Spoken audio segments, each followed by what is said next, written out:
Друзья, здравствуйте! Мы решили сделать на канале новую и, как нам хочется верить, регулярную рубрику «История еды». Потому что в человеческой истории что может быть важнее и разнообразнее и интереснее, чем еда? И начнем мы с экзотики, со знаменитой мраморной говядины вагю. Как в изначально вегетарианской Японии появился один из главных мясных деликатесов. Причем здесь генетические паспорта, массаж для коров и отпечатки коровьих носов. Почему вагю – это, вопреки стереотипам, уже давно не только японская тема? Сегодня попробуем разобраться. Есть мясо японцы начали относительно недавно, а вот коровы появились на японских островах очень давно. По одной версии, они жили в Японии с доисторических времен и были тогда больше похожи на бизонов. По другой версии, их завезли позже с территории современных Китая и Кореи. В общем, коров японские крестьяне держали, но забивать их на мясо считали расточительным и даже не пили молоко. Вместо этого на коровах пахали и использовали их как тягловую силу. А в VII веке нашей эры император Темму под влиянием буддизма вообще законодательно запретил есть мясо.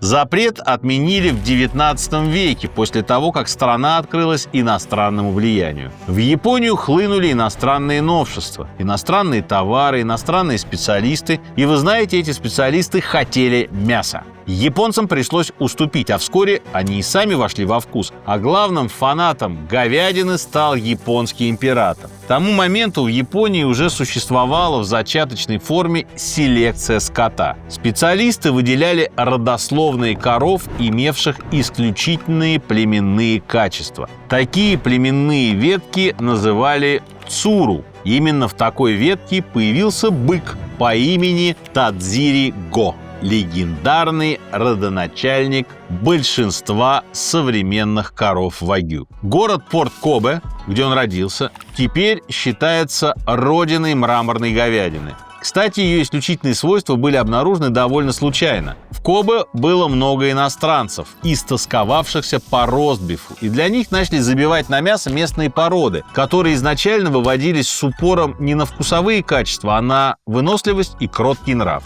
И внезапно оказалось, что кроме выносливости у них есть и еще одно исключительное свойство – нежнейшее мясо, розовое от большого количества мраморного жира. Сегодня эта порода известна под названием тадзима или японская черная корова. Собственно, термин вагю изначально переводился просто как японская корова, но это была еще не та знаменитая гурманская говядина, которая известна сегодня. Начав разводить коров на мясо, японцы быстро поняли, что местные породы проигрывают иностранным в главном – в массе. И тут на помощь пришли иностранные селекционеры, которые уже давно поставляли в другие страны Азии коров западных пород. Началась кампания по гибридизации и скрещиванию. Эксперименты были как успешные, так и не совсем. Массу коров удалось увеличить, а вот у бычков после скрещивания с европейскими породами заметно портился характер. Они становились агрессивнее и своенравнее. Поэтому скрещивание, начатое в 1900 году, японское правительство закрыло уже в 1912-м, заявив, что все задачи выполнены и что дальше пойдет работа по устранению отрицательных характеристик гибридного скота.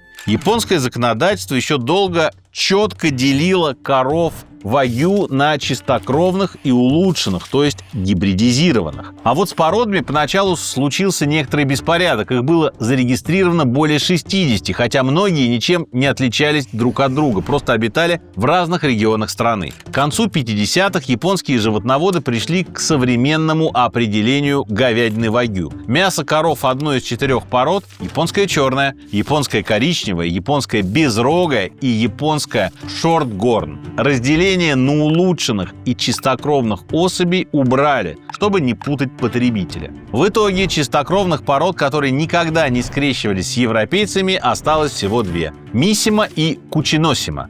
Но такое мясо тяжело найти, слишком маленькое поголовье. Вагю в Японии считается национальным достоянием и поддерживается на государственном уровне. Ввоз иностранного скота в страну ограничен, а импортное мясо никогда не получит маркировку вагю. Кроме того, на упаковках можно видеть обозначения типа А5, Б5, А4. И это не формат листа, а японская система классификации мяса. Буква – это чистый выход мяса в порядке убывания. А – больше, чем 75% от туши. Б – от 70 до 75%. Ну и так далее. Цифра – это качество мяса. Цвет, упругость и остальные важные свойства. Есть отдельная шкала мраморности от 1 до 12, и она тоже учитывается при присвоении буквенно-числового грейда. Опять мясо высшего качества из возможных, но B5 и А4 тоже считаются эталонными. В других странах есть свои системы оценки. Австралийцы замеряют качество мяса от 3 звезд до 5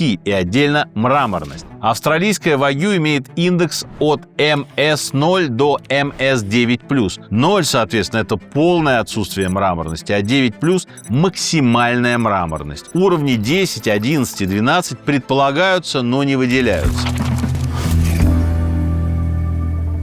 Стандарты качества в Японии поддерживаются с помощью системы регистрации и индивидуальных номеров на упаковке. По базе ДНК можно при желании полностью проследить судьбу каждого отдельного стейка и выяснить его родословную. Вы знаете, у коров есть паспорта. Расписаться и оставить отпечатки пальцев они по понятным причинам не могут, так что эту функцию выполняет отпечаток коровьего носа. Он, как и подушечки человеческих пальцев, тоже имеет уникальный рисунок. В интернете ходит множество баек о том, как растят коров вагю. В частности, делают им массаж, поют их саке. Это отчасти правда. Их чешут специальными щетками, чтобы кровь лучше циркулировала. А в холодное время года действительно дают им алкоголь для возбуждения аппетита. Бычков растят не 15 месяцев, как более прозаические породы, а 3 года. И кормят их, конечно, зерном с разнообразными добавками. Например, сейчас самой престижной разновидностью вагю считается оливковая, изобретенная совсем недавно, в 2006 году. Выращивают ее на острове Сёдосима, который известен своими оливковыми рощами. В какой-то момент местный скотовод начал добавлять в корм специально обработанные шкурки от оливок, и мясо стало исключительно насыщенным по вкусу.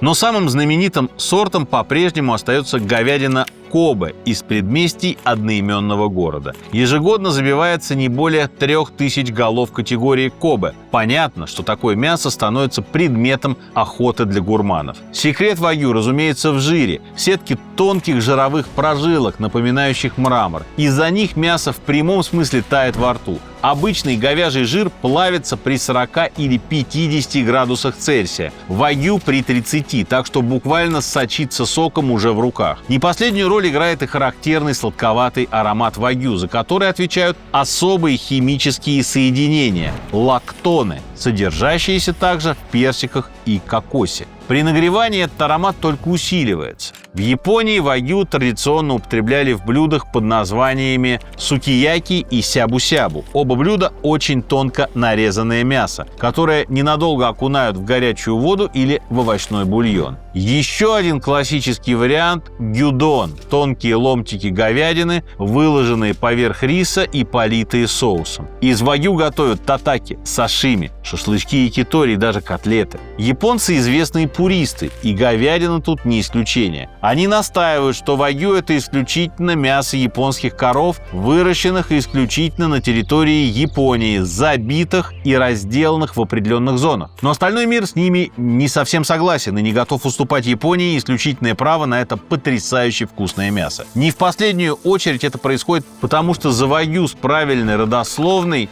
дерут безбожно много денег. Цена за килограмм мяса категории А5 начинается от 40 тысяч рублей за килограмм, и его еще надо найти. В результате животноводы других стран давно выращивают вагю за пределами Японии и изобрели для этого сразу несколько вариантов. Первый – очевидный. Взять корову, одной из правильных 4 пород, и вырастить ее уже в своей стране, соблюдая все важные процедуры. Этим методом известна Австралия, где производят выдающееся вагю, неотличимое по вкусу от японского. Такие коровы живут в не меньшей роскоши, чем на родине. Иногда их даже подпаивают красным вином.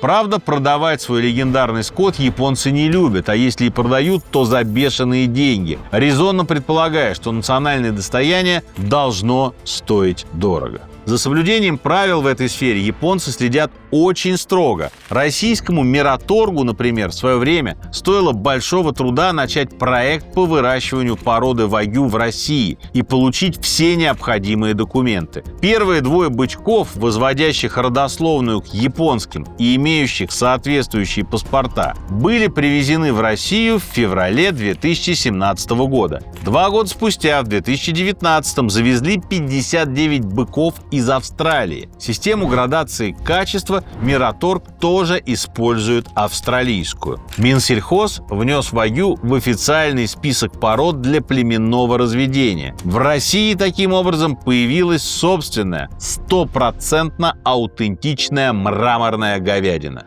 Еще один способ выращивания вагю – имплантация эмбрионов японских коров местным породам. Затея трудоемкая и рискованная, но на выходе также получается чистокровная особь вагю. Но есть и третий способ, который называется кросс-вагю. Это все та же гибридизация, которая и подарила миру японскую говядину, только на современный манер. Тут уже порода вагю при скрещивании передает свои уникальные свойства потомкам. В идеале мясо получается такое же качественное, но стоит значительно дешевле. В основном коров вагю смешивают с мясной породой Black Angus. Не менее легендарный, тоже мраморный. Считается, что ангус в своем исходном виде бывает иногда жестковат, но при скрещивании с вагю эта проблема решается. Мясо становится сочнее, но сохраняет текстуру. Гибриды японских и шотландских коров, кстати, дают больше мяса, отличаются хорошей плодовитостью и крепким здоровьем. Они очень популярны в Америке и стремительно